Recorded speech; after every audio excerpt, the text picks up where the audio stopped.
Welcome to Living Fuel TV. I'm KC Craichy. This is my special guest, Andy O'Brien.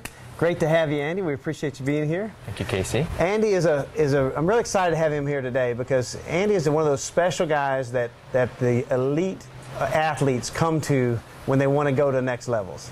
For instance, you said you had 6 athletes in the recent Olympics in Canada, including gold medalist Sidney Crosby. Yeah, you got it. That's awesome. That's awesome.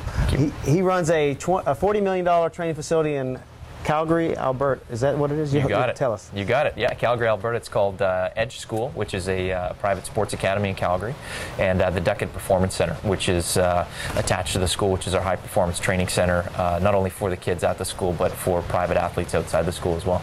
Well, I met you a few years ago when you were a strength and fitness coach for the Florida Panthers. You got it. And we hit it off very well because you're one of the few guys, and I told you I could name the guys on 2 hands that I know that really get it from the start to finish, and strength and fitness, but how nutrition plays a piece into that, and all the outside elements that really do affect that. For sure. Well, thanks for saying that. It's a good compliment to have, especially coming from you. But it was interesting because unlike a lot of companies, you didn't really seek me out. I actually sought you out. So I had stumbled upon the product and had a few samples from somewhere, and I'd given them to our players, tried them for myself, and just reviewing the ingredients, I couldn't believe the quality of the product. So I got online and I actually got a number, and I called, and I'd left a message, I think, asked to speak to a rep and to get some samples of more products, and you yourself called me back and said, we'd be happy to meet up sometime when you're in Tampa. And the more I learned about the products, the more I realized there's a fit for high-performance athletes in Living Fuel. All started in the Marriott with you and a few of your athletes, and that's what it was. But anyway, you've moved on from there, and you've trained athletes in other sports. Dara Torres is another one we both know and love, and it's amazing what makes people contact you that are the elite. They can contact anybody they want. Well, I think the type of athlete that tends to gravitate to me and my services is somebody that maybe wants to find an edge and wants to do something a little bit different, and is looking for some methods that maybe are a little bit unconventional. So my approach has been a little bit unconventional in the sense that we're not really just training the body to develop general strength. We're really looking at movement, and we're trying to identify deficiencies in sport-specific movement, and then build exercise protocols and build nutritional programs to enhance movement efficiency so that you have less injuries, but you also have greater speed, greater performance of the central nervous system.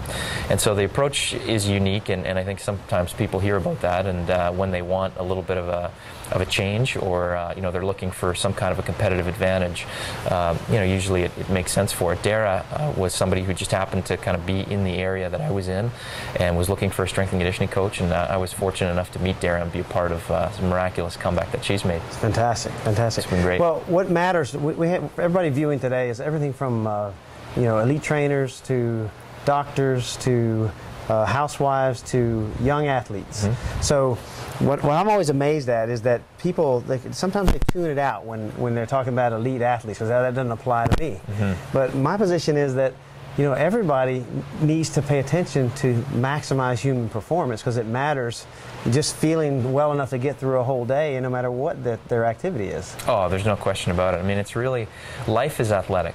Life is about movement, and whether we're carrying a baby on our shoulders, whether we're getting in and out of a car, or whether we're just doing general exercise to stay fit, we're all moving. And anytime your body moves, there's physiological adaptations taking place to that movement, and you need to fuel your body to be able to adapt to that physiological stress that you have.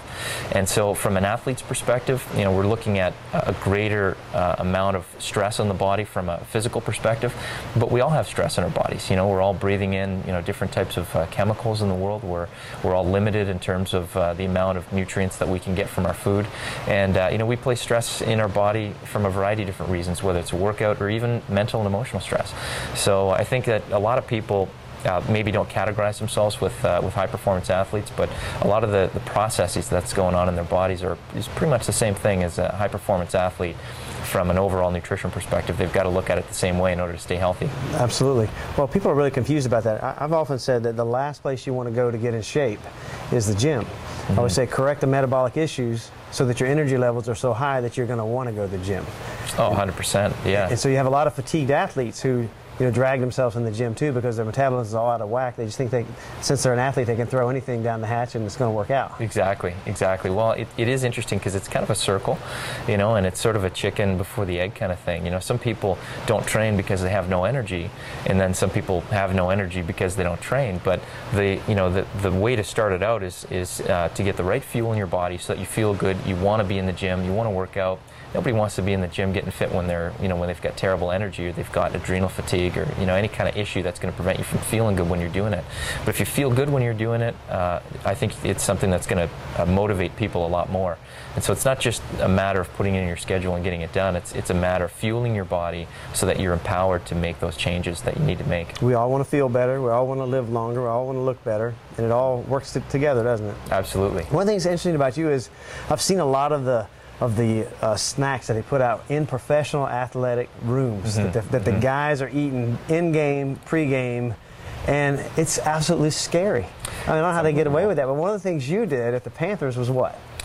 Well, I think we ended up kind of getting rid of all of that. It is amazing that what's around, and contrary to popular belief, a lot of people think that in professional athletes and in professional sports you have the best of the best from a nutrition standpoint. But a lot of times it's the opposite. You have different companies that are sponsors. You have different things that find their way into those locker rooms, and the athletes may not notice the difference. If they pick up an energy bar, for them they may not realize the difference between high quality and low quality, or any of the meal replacements or protein powders that are out there. But what we really wanted is to allow this nutrition to be a link to performance. We wanted to improve performance. We wanted to improve recovery, especially in a sport like hockey that's really, really hard on the body. You get a long schedule, lots of travel. I felt that it was a very simple way to improve performance was to increase the nutrition and the recovery of the athletes. So getting something like Living Fuel made a tremendous difference for our players. We had great feedback from the guys. You could see it in their performance. We had less injuries. We had an improvement in our performance late in games, and the feedback from the players is a testimony in itself. Those guys know how they feel when they step on the ice. Probably didn't hurt that you pulled out the pork chops and the fried chicken either. Well, you know what? We changed completely their diet. There was no fried foods. We tended to go towards organic vegetables. We tended to go towards hormone-free, organic meat, and I think that's one of the things that a lot of people overlook in professional sports is the nutrition part of it, and it's a part that has a tremendous benefit, I think, to any pro team or any even young athlete who's developing coming up. Well, we're going to talk a lot more about this. We're going to go on to a new segment for this, but thank you so much for joining us today. Thank you, KC. It was my awesome. Pleasure. Pleasure. All right. God bless you and have a great day.